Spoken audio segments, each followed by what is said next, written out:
बात महाराष्ट्र की, जहां अपनों से धोखा खाए उद्धव ठाकरे ने भले ही सीएम की कुर्सी छोड़ दी हो, लेकिन शिंदे के लिए आने वाले दिन आसान नहीं रहने वाले हैं। उद्धव ने पहले शिंदे को पार्टी से सभी पदों से हटाया और अब स्पीकर के चुनाव के लिए महाविकास आघाड़ी की तरफ से उम्मीदवार उतारकर शिंदे को बड़ी चुनौती दे दी है।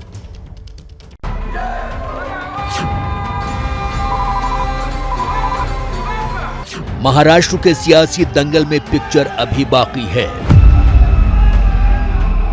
नंबर गेम में मात खा चुके महाविकास आघाड़ी ने विधानसभा स्पीकर पद के लिए अपने उम्मीदवार के नाम का ऐलान कर इस बार सीएम शिंदे और बीजेपी को चौंका दिया। स्पीकर पद के लिए एनडीए की तरफ से बीजेपी विधायक राहुल नार्वेकर ने नामांकन भरा है, जिनके खिलाफ शिवसेना ने राजन साल्वी को मैदान में उतारा है। यही नहीं, शिवसेना के चीफ विप सुनीश प्रभु ने विप जारी कर पार्टी के सभी विधायकों को कल स्पीकर के चुनाव के वक्त सदन में रहने और राजन साल्वी को वोट करने के लिए कहा है। विकास आघाड़ी की तरफ से हम उम्मीदवार हैं।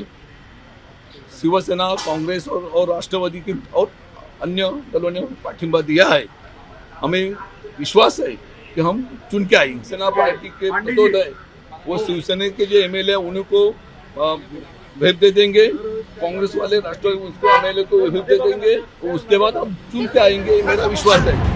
यही नहीं, महाविकास आघाड़ी ने विधानसभा स्पीकर के चुनाव को लेकर भी सवाल खड़े किए हैं।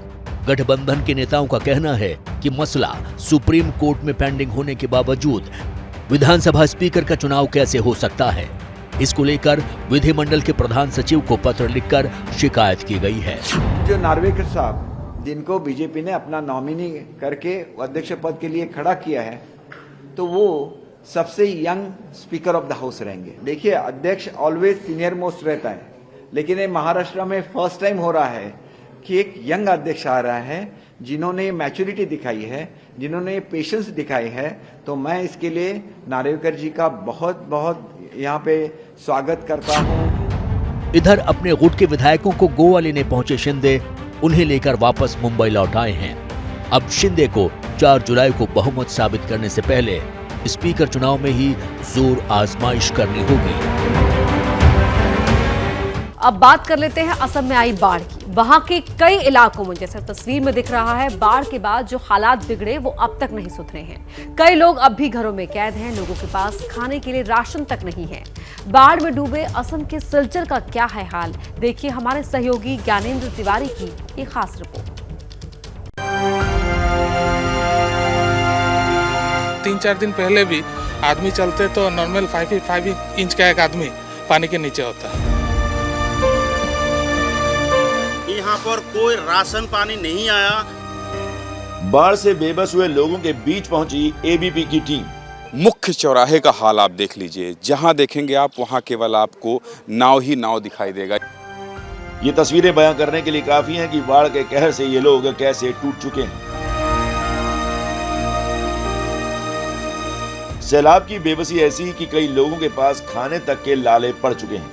यहाँ पर कोई राशन पानी नहीं आया और ना कोई प्रशासन आके पूछा कि तेरे को क्या चाहिए क्या नहीं चाहिए। यहाँ पानी तो नहीं बढ़ रहा, लेकिन जो पानी सैलाब बनकर इलाके में घुसा वो अब डेरा जमा चुका है। इसलिए वहाँ की जिन सड़कों पर गाड़ियाँ दौड़ती थी वहाँ अब नाव चल रही है। देखिए, अगर किसी को राशन लेना भी हो तो उसे कितनी मुश्किलों का सामना करना पड़ता है। ऐसे ही छोटे छोटे बच्चों के साथ माएँ जो हैं वो ये नाव कहूँ या थर्माकोल कहूँ, थर्माकोल से ये एक आने जाने का साधन इन्होंने बना रखा है और ऐसे ही ये आते हैं बच्चों के साथ और फिर जो है ये जो खाने का सामान बांटा जा रहा है उस सामान को लेकर जाते हैं और कोशिश ये होती है इनकी कि ज़्यादा से ज़्यादा ले लें, क्योंकि यहाँ कोई पहुँच नहीं रहा है। क्योंकि नाव ही अब इन लोगों का सहारा बन गई है। पानी भर जाने की वजह से कुछ लोग तो कई दिनों से अपने घरों से नीचे तक नहीं उतरे हैं।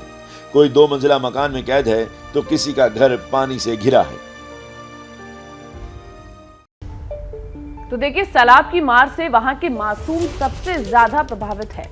उनके सामने क्या परेशानियां हैं, ये जानने के लिए देखिए ज्ञानेंद्र तिवारी की ये रिपोर्ट। इन बच्चों को देखिए और इनकी उम्र देखिए कि ये कैसे छोटे से बच्चे हैं और वो भी इस बाढ़ से आई तबाही के बाद खुद को बचाने और निकालने की कोशिश कर रहे हैं। इस घर को देखिए जो इसमें रह रहा था। दुर्गेश तार है, अपने आप को संभालते हुए जरा इस विजुअल को बनाइए।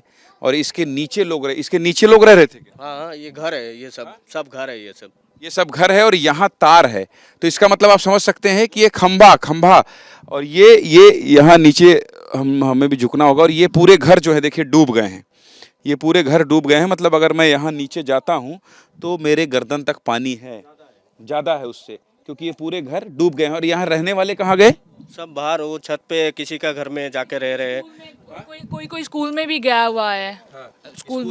स्कूल में रिलीफ कैंप बनाया हुआ है, तो स्कूल में भी लोग गए हैं। और कुछ लोग गांव में चले गए जिसका घर है, और कोई रिलेटिव जिसका मतलब छत का घर है, वहाँ पर चले गए लोग। तो देखिए कहीं जाकर पनाह ले रहे हैं। लेकिन यहाँ पर ये देखिए, इस घर को दिखाने का मकसद केवल मकसद ये है कि अगर यहाँ कोई रह रहा था तो वो कैसे रह सकता है, क्योंकि उसका पूरा घर ही डूब गया है। और खंभा दुर्गेश दिखाइए पीछे, ये खंभा है, सोचिए, जिसमें बिजली का कनेक्शन लोग लेते हैं।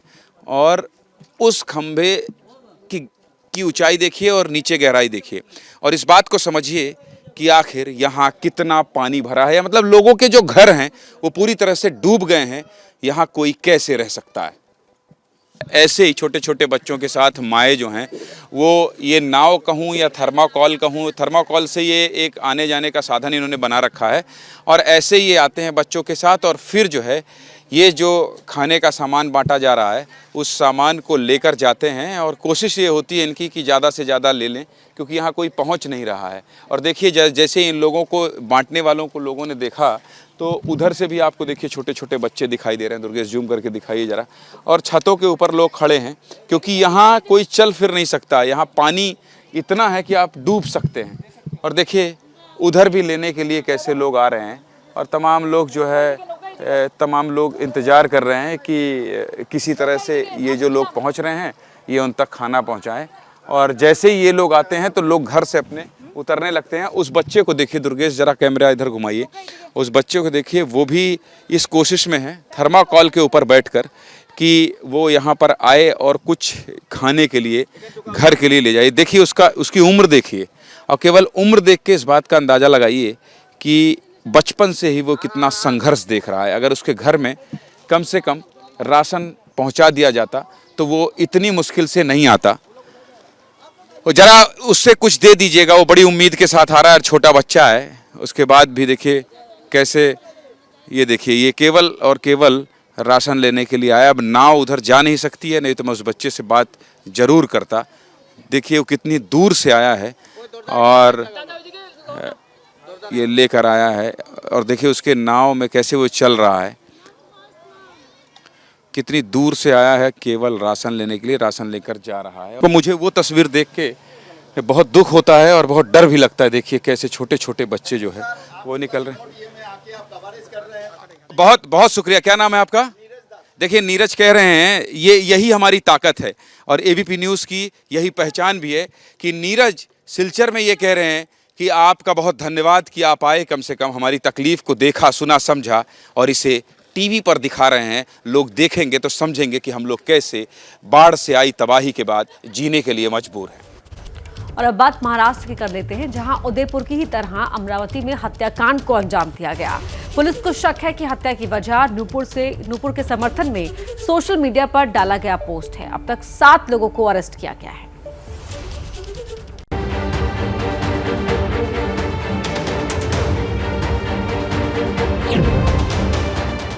मजहब के नाम पर एक और हत्या।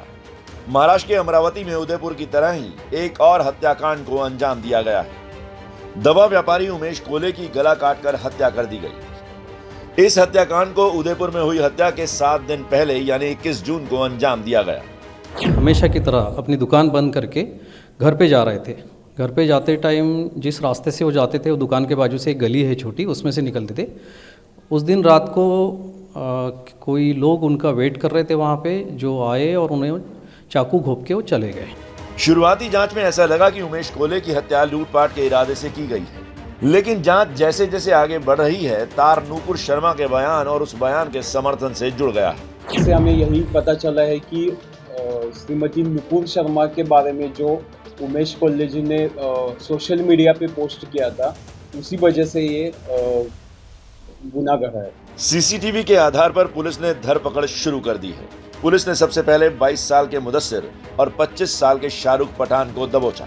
पूछताछ में जो बात सामने आई उसके मुताबिक एक हफ्ते की प्लानिंग के बाद उमेश कोहले की हत्या को अंजाम दिया गया। इस साजिश में कई लोग शामिल हैं।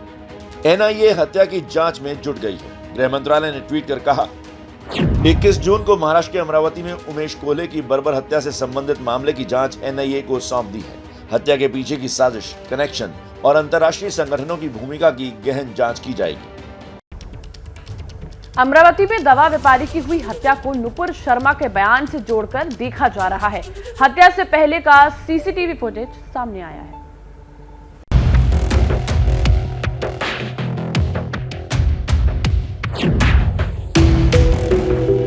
अमरावती में दवा कारोबारी की हत्या का सीसीटीवी फुटेज सामने आया है। इस सीसीटीवी फुटेज में उमेश कोहले एक स्कूटी से जाते दिख रहे हैं। उनके पीछे दूसरी स्कूटी से उनका बेटा और बहू दिख रहे हैं। दर्ज एफआईआर के मुताबिक उस रात अमित मेडिकल के मालिक उमेश कोहले अपने बेटे संकेत और बहू वैष्णवी के साथ दुकान बंद कर घर लौट रहे थे। जैसे ही उमेश की स्कूटी महिला कॉलेज के आगे से निकली तो 2 बाइक सवार नकाबपोशों ने अंधेरे का फायदा उठाकर जबरदस्ती रोक लिया। इससे पहले कि उमेश कुछ समझ पाते, एक बाइक सवार ने इनकी गर्दन पर चाकू से वार कर दिया। उस दिन रात को कोई लोग उनका वेट कर रहे थे वहाँ पे, जो आए और उन्हें चाकू घोंप के वो चले गए। हत्या के बाद अलग अलग बाइक से 2 लोग भागते हुए दिख रहे हैं, जबकि एक शख्स पैदल भागता दिख रहा है। तो अमरावती में 7 आरोपियों को गिरफ्तार कर लिया गया है, तो वहीं उदयपुर में कन्हैया लाल की हत्या की जांच चल रही है। इस बीच लोगों का गुस्सा भी बढ़ता जा रहा है। कल कोर्ट में जमकर हंगामा हुआ, ये रिपोर्ट देखिए।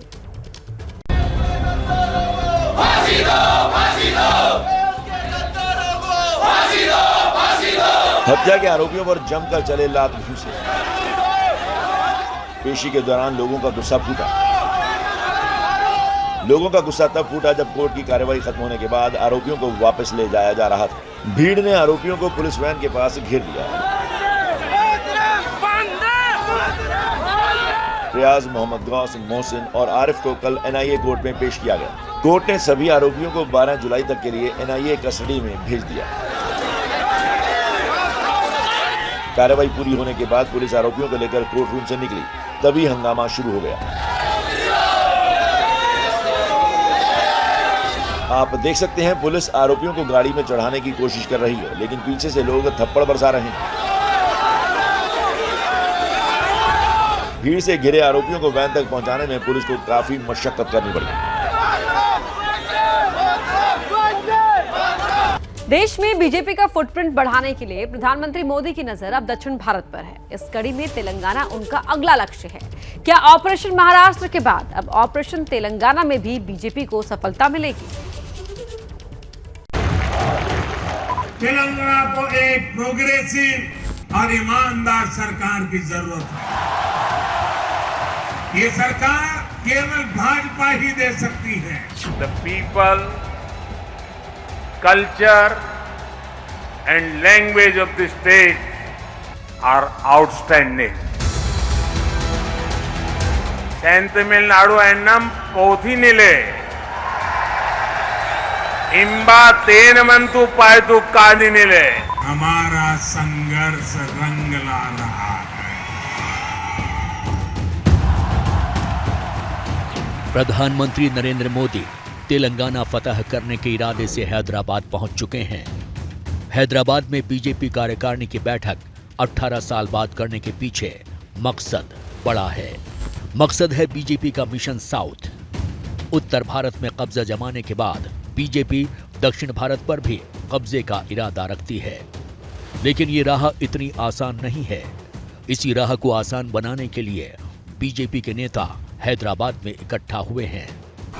राजनीतिक प्रस्ताव में बीजेपी किस तरह से आने वाले समय में अपने विस्तार को बूस्ट करेगी, उसके यहाँ पर इसमें बातें की जाएंगी। इसके अलावा पिछले 1 साल के भीतर जो चुनाव हुए हैं उसमें कहां बीजेपी ने स्थानीय निकाय से लेकर राज्यों में जीत हासिल की है, उसकी बात की जाएगी। और आगे आने वाले समय में बीजेपी दक्षिण के राज्यों में किस तरह से अपना परचम लहराएगी, उसका एक रोड मैप रखा जाएगा। महाराष्ट्र में सत्ता में आने के बाद बीजेपी और बीजेपी गठबंधन वाली सरकारों का अब देश के 18 राज्यों पर कब्जा हो गया है।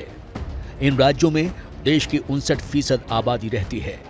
इस मैप में पूर्वोत्तर हो या उत्तर भारत हो या फिर पश्चिमी भारत, हर तरफ बीजेपी का भगवा रंग दिखाई दे रहा है। जिस इलाके में बीजेपी फिलहाल कमजोर है वो दक्षिण भारत और पूर्वी भारत वाले राज्य हैं। यहीं पर बीजेपी अब सेंध लगाना चाहती है। यहाँ एयरपोर्ट से बाहर आते ही तेलंगाना की जो हवा में महसूस कर रहा हूं,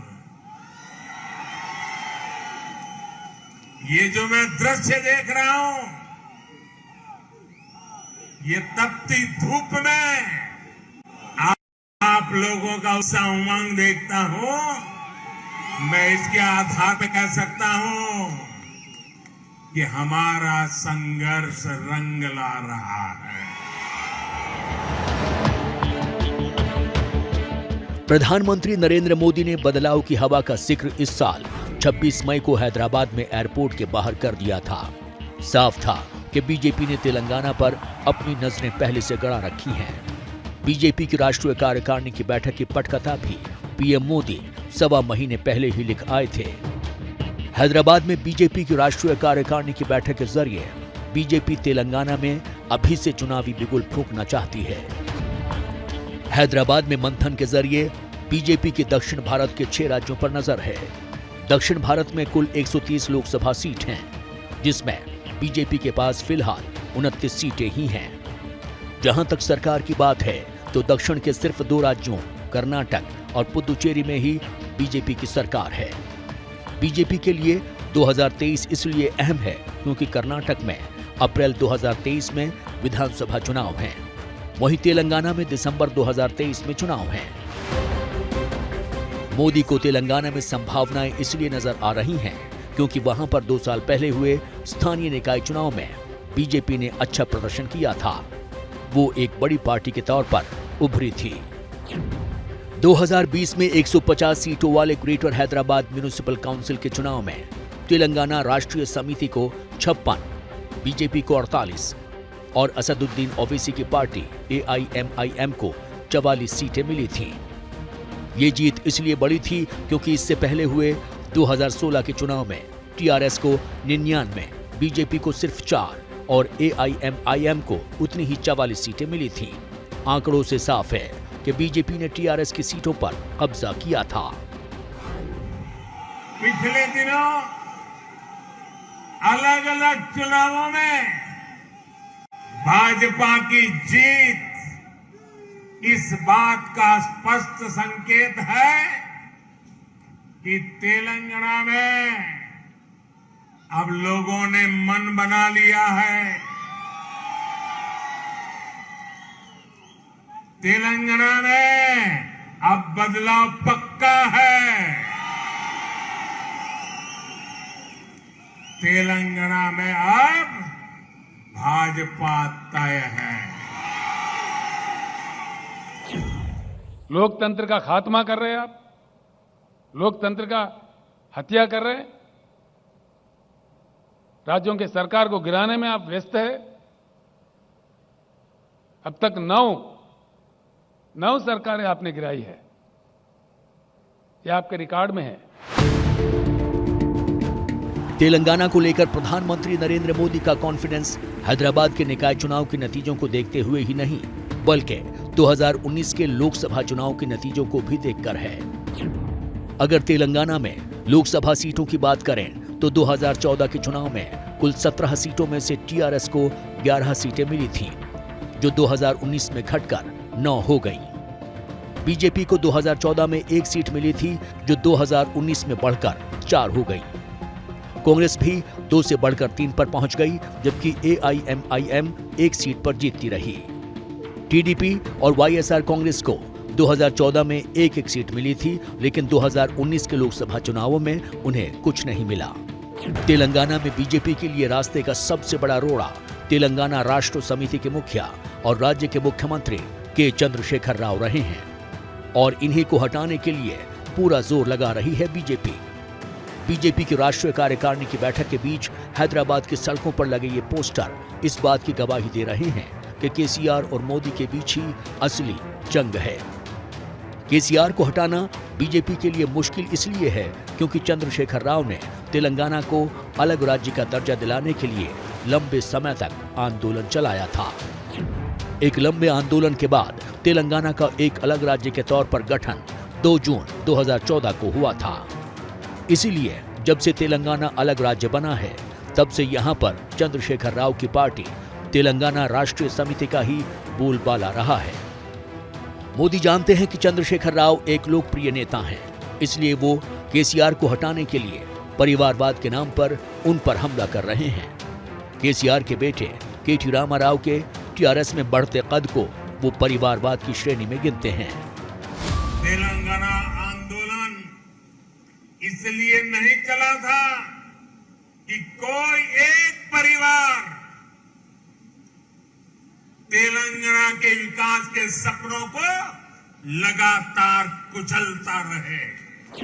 हम इतना ही कहना चाहेंगे माननीय प्रधानमंत्री जी, जिस प्रकार से आप विपक्षी दलों के नेताओं पे गला फाड़ फाड़ के गलत आरोप लगाते हैं, उसी प्रकार से जो संबोधित करने वाले हैदराबाद सभा को, उसमें हमारे प्रश्नों का उत्तर दीजिए। ये मांग आज आपसे देश कर रहा है। प्रधानमंत्री नरेंद्र मोदी टीआरएस के परिवारवाद का मुद्दा पिछले 4 साल से उठा रहे हैं, लेकिन इसके बावजूद तेलंगाना में टीआरएस एक बड़े जनाधार से सरकार बनाने में कामयाब रही है। 2014 में राज्य बनने के बाद यहां 2 बार विधानसभा चुनाव हुए, जिनमें टीआरएस ही सबसे बड़ी पार्टी रही है। अगर चुनावी आंकड़ों पर नजर डालें तो पता चलता है कि 119 सीटों वाली विधानसभा में 2014 में टीआरएस को 63 सीटें मिली थीं, कांग्रेस को 21, तेलुगु देशम को 15, एआईएमआईएम को 7, बीजेपी को 5 और अन्य को 8 सीटें मिली थीं। 2018 की विधानसभा चुनाव में टीआरएस और मजबूत हुई। इन चुनावों में टीआरएस को 88, कांग्रेस को 19, टीडीपी को 2, एआईएमआईएम को 7, बीजेपी को सिर्फ 1 और अन्य को भी 1 सीट मिली थी। साफ है कि बीजेपी दूर दूर तक कहीं नहीं थी। कांग्रेस ने तेलंगाना आंदोलन का फायदा उठाने के लिए 2014 में आंध्र को 2 हिस्सों में बांटा था, लेकिन उसे भी इसका फायदा कभी नहीं मिल पाया। जिस आंध्र ने यहां सत्ता में बैठने के लिए उनको मौका दिया था, उनके साथ क्या किया? उन्होंने बहुत शर्मनाक तरीके से आंध्र प्रदेश का विभाजन किया। माइक बंद कर दिए गए, मिर्ची स्प्रे की गई, कोई डिस्कशन नहीं हुई। क्या यह तरीका ठीक था? क्या यह लोकतंत्र था? क्या अटल जी की सरकार ने भी 3 राज्य बनाए थे। राज्य बनाना हमने विरोध नहीं किया है, लेकिन तरीका क्या था? अटल जी ने 3 राज्य बनाए थे, छत्तीसगढ़, झारखंड, उत्तराखंड, लेकिन कोई तूफान नहीं आया। शांति से सारा निर्णय हुआ, सबने मिल बैठ करके निर्णय किया। आंध्र तेलंगाना के भी हो सकता था, हम तेलंगाना के विरोधी नहीं है, साथ मिलकर के किया जा सकता है, लेकिन आपका अहंकार, सत्ता का नशा, उसने देश के अंदर इस कटुता पैदा की। और आज भी तेलंगाना और आंध्र के बीच में वो कटुता के बीच तेलंगाना का भी नुकसान कर रहे हैं, आंध्र का भी नुकसान कर रहे हैं, और आपको कोई राजनीतिक फायदा नहीं हो रहा। बीजेपी के सबसे बड़े आलोचक एआईएमआईएम अध्यक्ष असदुद्दीन ओवैसी भी तेलंगाना की राजनीति के अहम किरदार हैं। वो तेलंगाना की राजधानी हैदराबाद से ही सांसद हैं। बीजेपी की कोशिश है कि इस बार उन्हें भी कड़ी चुनौती दी जाए। असदुद्दीन ओवैसी विपक्ष के उन नेताओं में हैं जिनका हैदराबाद शहर में अच्छा दबदबा है। हैदराबाद की लोकसभा सीट पर 30 साल से उन्हीं की पार्टी का कब्जा है। हैदराबाद की विधानसभा और नगरपालिका में भी उनका बड़ा प्रभाव है। खास बात यह है कि अब हैदराबाद के बाहर देश के दूसरे हिस्सों में भी उनका जनाधार थोड़ा बढ़ने लगा है। हालांकि जिस तरह की ध्रुवीकरण की राजनीति ओवैसी करते हैं, उसका फायदा बीजेपी को ही होता है। नुपुर शर्मा के खिलाफ कोलकाता पुलिस ने लुकआउट नोटिस जारी किया है। आरोप है कि समन के बावजूद वो हाजिर नहीं हुई। नुपुर पर पैगंबर मोहम्मद के खिलाफ विवादित टिप्पणी करने का केस दर्ज है।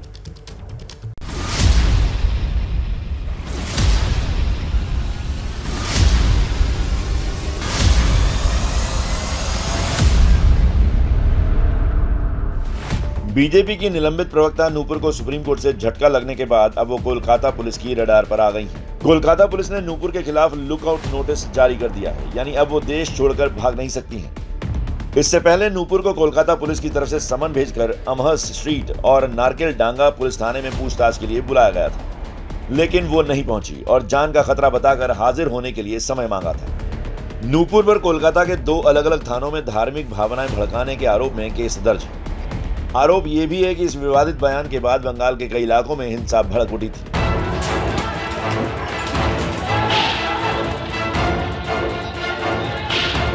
वहीं इस पूरे मामले से बंगाल बीजेपी ने पल्ला झाड़ लिया है। इस विषय में हम लोग कुछ नहीं बोलेंगे, पुलिस का जो करना है वो करे। लेकिन कर्नाटक के विजयनगर में बीजेपी के पूर्व नेता की अगुवाई में नूपुर शर्मा के समर्थन में प्रदर्शन हुआ, जिसमें सैकड़ों लोग शामिल हुए। 2 दिन पहले नूपुर शर्मा ने अपने खिलाफ दर्ज सभी केस को दिल्ली ट्रांसफर करने की सुप्रीम कोर्ट से मांग की थी, लेकिन सुप्रीम कोर्ट ने उनकी मांग को खारिज कर दिया था। सुप्रीम कोर्ट की टिप्पणी के बाद नुपुर शर्मा पर सियासी बयानबाजी जो शुरू हुई वो थमती नजर नहीं आ रही। All India Muslim personal board ने भी अदालत की टिप्पणी का स्वागत किया है।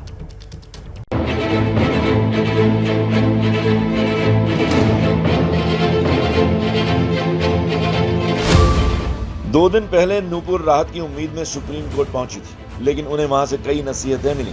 उनके विवादित बयान पर सख्त अदालत ने उन्हें देश से माफी मांगने की सलाह दी, लेकिन ये विवाद यहीं खत्म नहीं हुआ। सियासी दलों ने इसे लपक लिया और नूपुर के बहाने बीजेपी पर हमले तेज कर दिए। अभी तक नूपुर शर्मा को क्यों नहीं गिरफ्तार किया गया? कि नूपुर शर्मा से ज्यादा गुनहगार भारतीय जनता पार्टी और उनके नेता हैं जो उनको प्रोटेक्ट कर रहे हैं।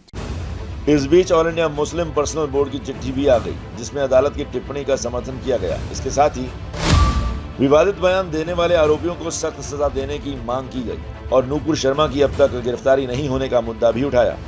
वहीं कानून मंत्री किरेन रिजिजू से जब इस मुद्दे पर पूछा गया तो उन्होंने क्या कहा, ये भी सुन लीजिए। But I would not like to make a direct reference or comment on the Supreme Court observations. जबकि आरजेडी ने उदयपुर की घटना का जिक्र करते हुए आरोप लगाया कि नूपुर शर्मा का विवादित बयान ही इसके लिए जिम्मेदार है। नहीं, और मेरा अपना मानना है कि नूपुर शर्मा जी को आप एक सिम्टम मानिए, सिर्फ सिम्टम है, रोग कहीं और है। 8 वर्षों में इतना जहर घोला गया इस देश में कि सरहद तो पहले दूर हुआ करती थी, अब तो घरों के अंदर सरहद है। बात राजस्थान के उदयपुर की कर लेते हैं, जहां कन्हैया लाल की हत्या का मामला अभी शांत भी नहीं हुआ था कि महाराष्ट्र के अमरावती में इससे मिलती जुलती घटना सामने आई है। यहां भी बीजेपी की पूर्व प्रवक्ता नुपुर शर्मा के समर्थन में सोशल मीडिया पोस्ट करने पर एक शख्स की बेरहमी से हत्या कर दी गई। हत्या के मास्टरमाइंड समेत 7 लोगों की गिरफ्तारियां हो चुकी हैं। अमरावती में उदयपुर जैसी वारदात, कौन इसके पीछे है? कौन पुलिस के ऊपर दबाव ला रहा था? इसकी भी जांच होनी चाहिए। नूपुर शर्मा के समर्थन पर केमिस्ट का कत्ल। नूपुर शर्मा की सपोर्ट की पोस्ट जिनका मर्डर हुआ उन्होंने फॉरवर्ड की थी। रात के अंधेरे में चाकुओं से वार। मुझे फ़ोन आया कि उन्हें किसी ने चाकू मार दिया है, तो मैंने जाके देखा तो उनके लेफ्ट साइड में यहाँ पे किसी ने चाकू मार दिया था और वो उनकी डेथ हो चुकी। मजहब के नाम पर मर्डर का मास्टरमाइंड कौन? 28 जून को उदयपुर में जिस तरह से कन्हैया लाल की बर्बर हत्या हुई है, ठीक उसी तरह की वारदात 1 हफ्ते पहले 21 जून को उदयपुर से 740 किलोमीटर दूर महाराष्ट्र के अमरावती में भी हुई थी। बीजेपी के स्थानीय नेताओं के इस दावे के बाद अब ये मामला सुर्खियों में है।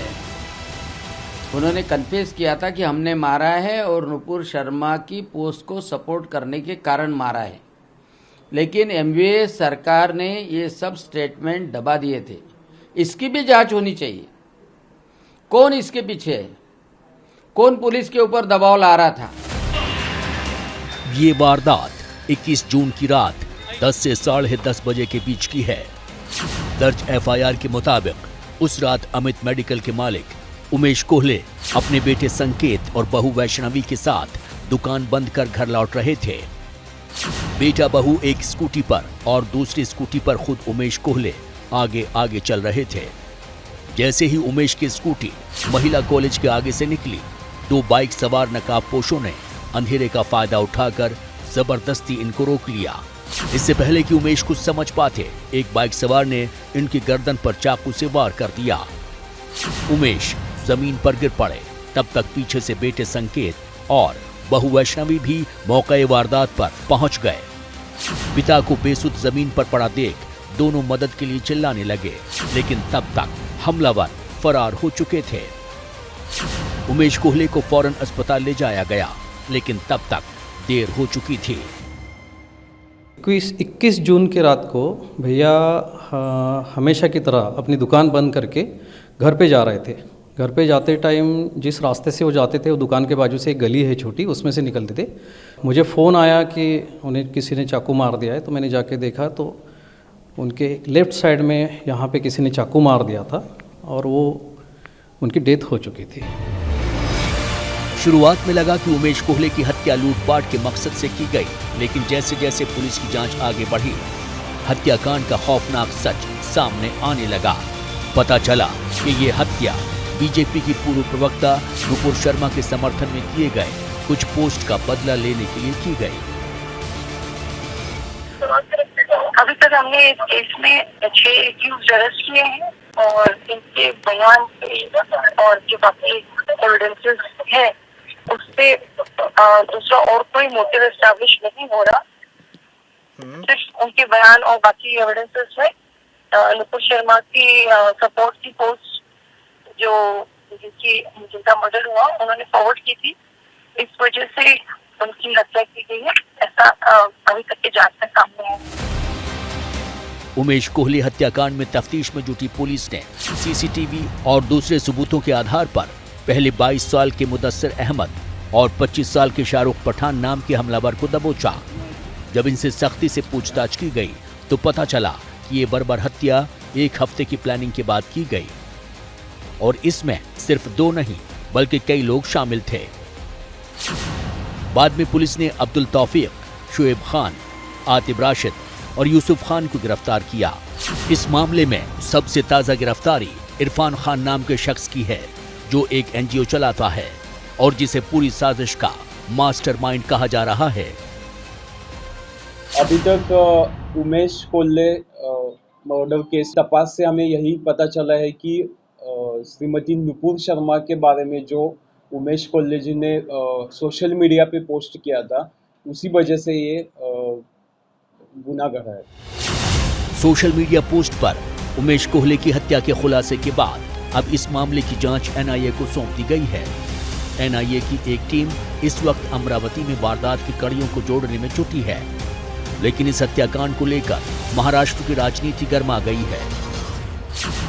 अमरावती की निर्दलीय सांसद नवनीत राणा ने गृह मंत्री अमित शाह को चिट्ठी लिखकर कहा है कि इस मामले को जानबूझकर दबाया गया, इसलिए अमरावती की पुलिस कमिश्नर आरती सिंह को पद से हटाया जाए। 12 दिन से पुलिस डिपार्टमेंट महाराष्ट्र के अमरावती की वो कमिश्नर ऑफ पुलिस जो आरती सिंह है, जो अमरावती की सीपी हैं, और जो गार्जियन मिनिस्टर थी वो कांग्रेस को बिलोंग करने वाली गार्जियन मिनिस्टर थी, उन्होंने ये प्रकरण बाहर क्यों नहीं आने दिया? अमरावती में उदयपुर जैसा घटना को अंजाम दिया गया है, क्या कहेंगे उसको लेकर? जांच होनी चाहिए। इन राजनीतिक बयानबाजियों के बीच एनआईए अब इस बात की जांच में जुटी है कि उदयपुर के कन्हैया लाल की तरह उमेश कोहले की हत्या के पीछे भी विदेशी ताकतों का हाथ तो नहीं है। अगर ऐसा है तो एक बात तो साफ है कि देश के दुश्मन नुपुर के नाम पर हिंदुस्तान के सांप्रदायिक सौहार्द को बिगाड़ने की कोशिश कर रहे हैं और जितनी जल्दी हो ऐसी नापाक कोशिशों पर लगाम लगनी चाहिए।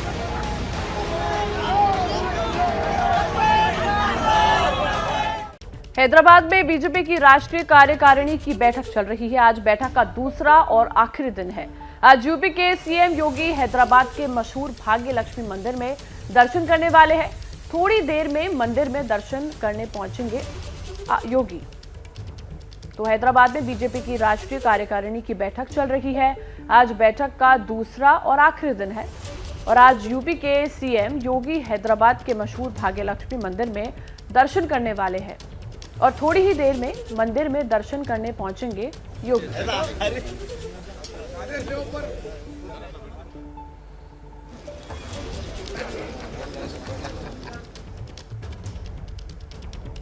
उदयपुर की तरह ही महाराष्ट्र के अमरावती में हत्याकांड को अंजाम दिया गया। पुलिस को शक है कि हत्या की वजह नुपुर के समर्थन में सोशल मीडिया पर डाला गया पोस्ट है। अब तक इस मामले में 7 लोगों को अरेस्ट कर लिया गया है।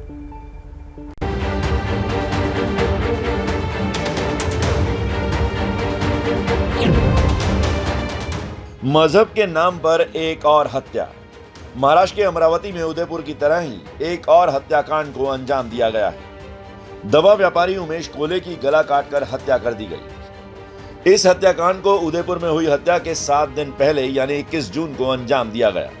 हमेशा की तरह अपनी दुकान बंद करके घर पे जा रहे थे। घर पे जाते टाइम जिस रास्ते से वो जाते थे वो दुकान के बाजू से एक गली है छोटी, उसमें से निकलते थे।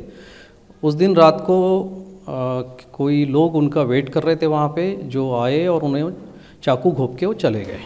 शुरुआती जांच में ऐसा लगा कि उमेश कोले की हत्या लूटपाट के इरादे से की गई है, लेकिन जांच जैसे जैसे आगे बढ़ रही है तार नुपुर शर्मा के बयान और उस बयान के समर्थन से जुड़ गया है।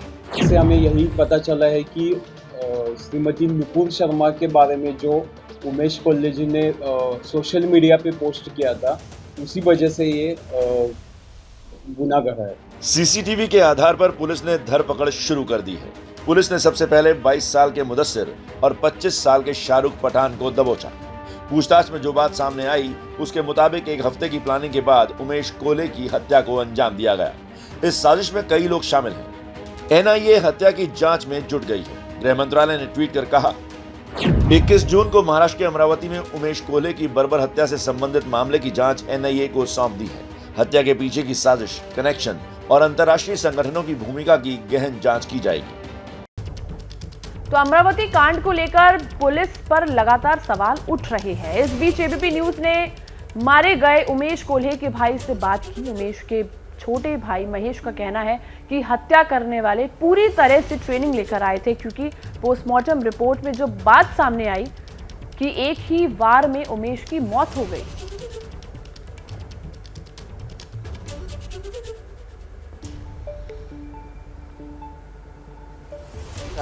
उमेश कोल्हे के भाई महेश कोल्हे हैं। सर, क्या इंसिडेंट हुआ था? क्या कुछ आपको समझ में आया? 21 की रात को भैया, उनका लड़का और उनकी बहू ये हमेशा की तरह अपना शॉप बंद करके घर पे जा रहे थे।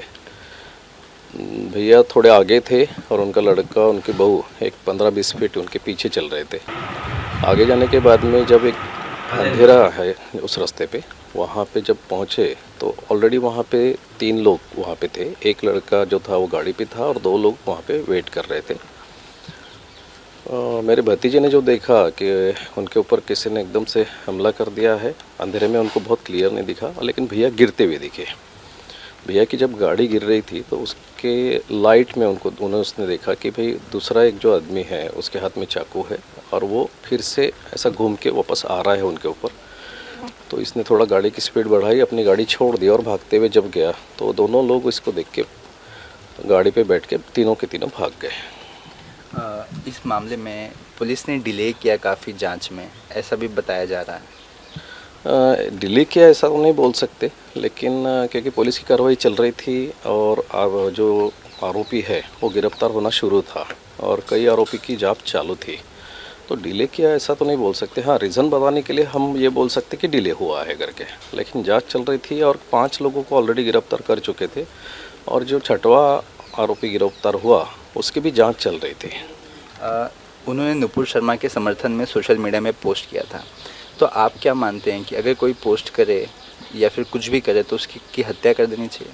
नहीं, ये तो गलत है। इतनी छोटी चीज़ पे किसी की हत्या होना और इतनी चीज़ पे तो ये ज़्यादा गलत है, क्योंकि कैसा है, हत्या का मामला ऐसा है कि आप किसी को मार देते हैं तो उनके फैमिली के लिए, उनके नज़दीक वालों के लिए ये चीज़ तो बहुत ख़राब हो जाती है ना।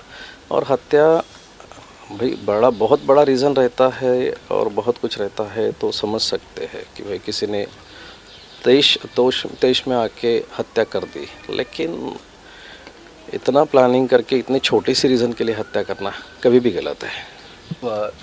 आपके भाई साहब नुपुर शर्मा उनकी विचारधारा को बहुत समर्थन करते थे, उनके कई सारे व्हाट्सएप चैट्स देखे। नहीं, समर्थन करते थे ऐसा नहीं है, लेकिन एक जो आदत रहती है हमें कि कुछ पोस्ट आते हैं और हम फॉरवर्ड कर देते हैं, तो एक वही आदत के वो शिकार हो गए। कुछ पोस्ट आए, पकड़ के फॉरवर्ड कर दिए, उसका क्या हो सकता है, उसके परिणाम क्या हो सकते हैं, उसको समझ के फॉरवर्ड किया, ऐसा नहीं हुआ है, पकड़ के फॉरवर्ड कर दिए। अब उसको सामने वालों ने उस हिसाब से नहीं लिया। मतलब जो उन्होंने भेजा उनका खुद का लिखा हुआ नहीं था, कहीं से आया था? खुद का लिखा हुआ कुछ भी नहीं था, सब फॉरवर्डेड था। और वो तो आमतौर पे हमने भी देखा है कि हर किसी को आदत रहती कि कुछ पोस्ट आए फॉरवर्ड कर दिए। अब इस मामले की जांच एनआईए को सौंप दी गई है। केंद्रीय गृह मंत्री ने खुद इस बात की जानकारी लोगों को दी, तो आपको क्या लगता है अब जो आरोपी हैं उनको कड़ी से कड़ी सजा मिलेगी?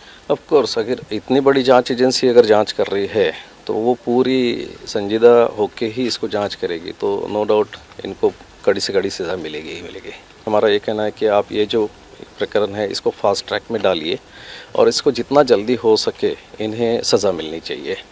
बाकी जो चीज़ें हैं तो खुद सरकार समझदार है, हम क्या बोलेंगे। आपने डॉक्टर से बात की होगी, कितनी बार अटैक किया था उन्होंने? कुछ चाकू से स्टैबिंग के कितने मार्क्स थे, कुछ बताया डॉक्टर ने? एक सिंगल अटैक था, लेकिन वो बहुत परफेक्ट जगह पे मारा था, तो इस वजह से यहाँ एक नेक में था जहाँ बाकी सब जो हमारी नसें रहती है वो कट गई। और डॉक्टर का कहना था कि ये जो है ये एक बहुत ट्रेनिंग अगर दी जाए और किसी को बताया जाए कि यहाँ ही मारना चाहिए, क्योंकि यहाँ मारने से आदमी मरता है, ये डॉक्टर बोले। ये और सूरज ओझा हमारे सहयोगी हमारे साथ लाइव जुड़ चुके हैं इसी खबर पर। सूरज, जिस तरह से उदयपुर में जो हुआ उसने देश को स्तब्ध करके रख दिया और अब अमरावती की घटना में भी नित नए खुलासे सनसनीखेज हैं।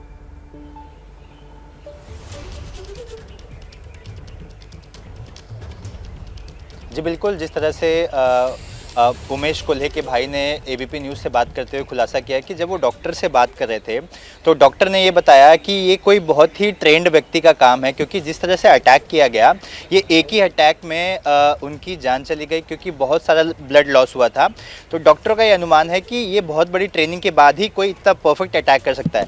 देखिए, मैं आपको दिखाना चाहूँगा कि मैं जिस लोकेशन पर खड़ा हूँ इसी जगह पर उमेश कोल्हे 21 जून को आ रहे थे, अकेले थे, उनके पीछे उनके बेटे और बहू थे, लेकिन उसी बीच दो लोग उनको फॉलो करते हुए आए थे और इसी जगह पर उनकी हत्या की थी। मैं आपको थोड़ा सा पीछे ले जाना चाहूँगा। ये वो सुनसान रास्ता है, यहाँ पर ही बगल में ही इनका मेडिकल शॉप है। अक्सर वो मेडिकल शॉप बंद करते हैं और इसी रास्ते से अपने घर की ओर जाते हैं।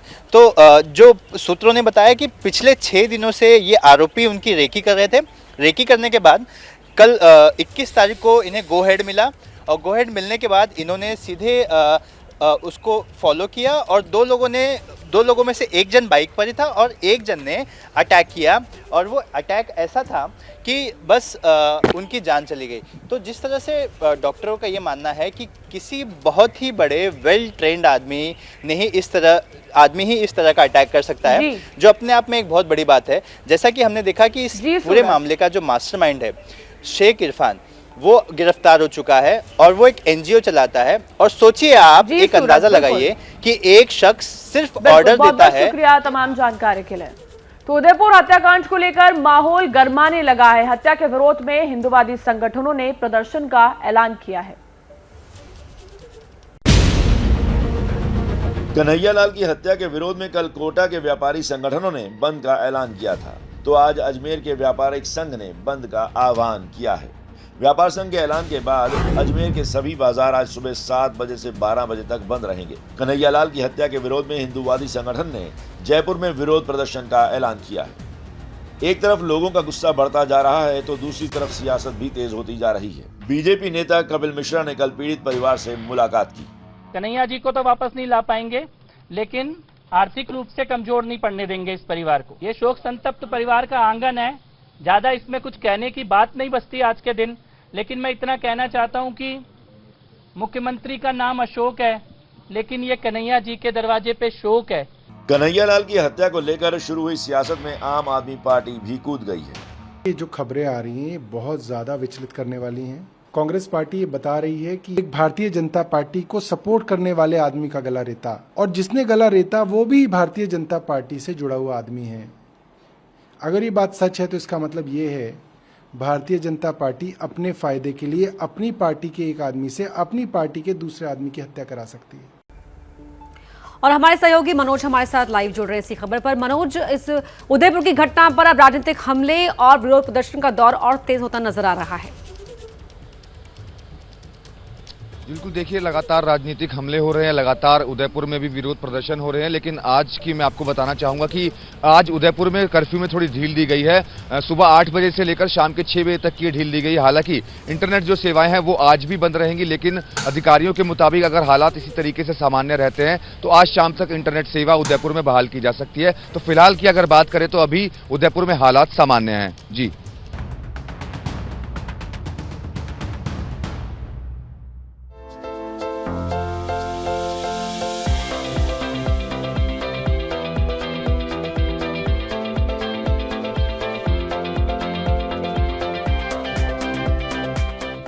उद्धव ठाकरे और एकनाथ शिंदे के बीच एक दूसरे को उनके पदों से हटाने का सिलसिला चल रहा है। एकनाथ शिंदे कह रहे हैं कि वही बाला साहब के असली शिष्य हैं, वही बाला साहब की असली परंपरा को आगे बढ़ाएंगे, असली शिवसेना उन्हीं के साथ में है। लेकिन बेचारे उद्धव ठाकरे, उद्धव क्या कहते हैं मैं बताता हूँ। जो जिंदगी की राह में बने थे मेरे हम सफर, वो मेरे दोस्त तुम ही थे, तुम ही तो थे, सारे भेद खुल गए, राजदार नारा, जिंदगी हमें तेरा एतबार ना रहा, एतबार ना रहा।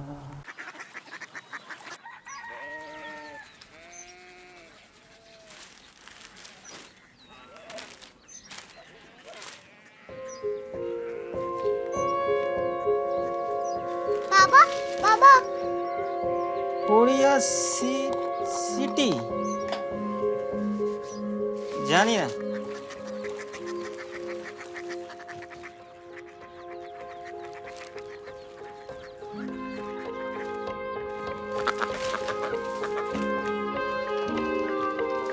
Korea city.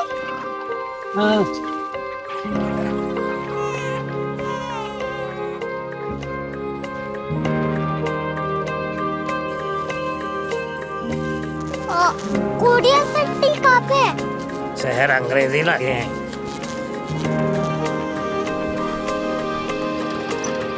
Korea city.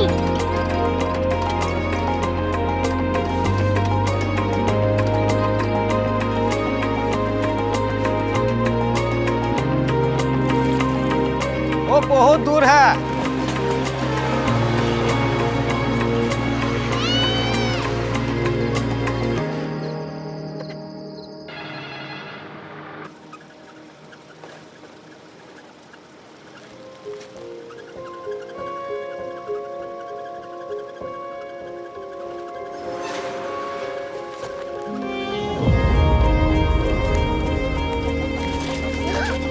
Korea city.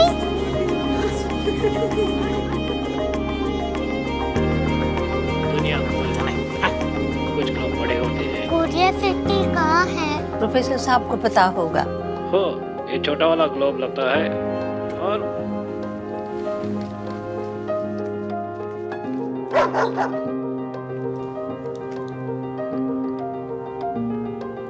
पता नहीं, मेरी बेटी से जाके मिल लो, शायद उसे मालूम हो।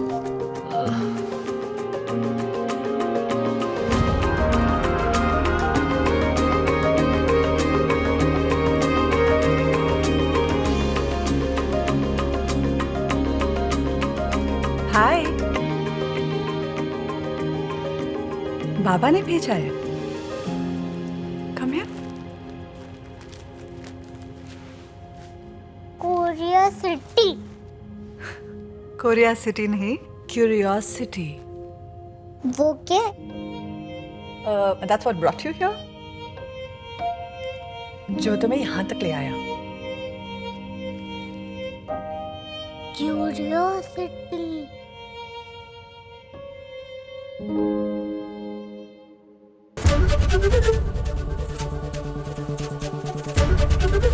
ABP न्यूज आपको रखे आगे।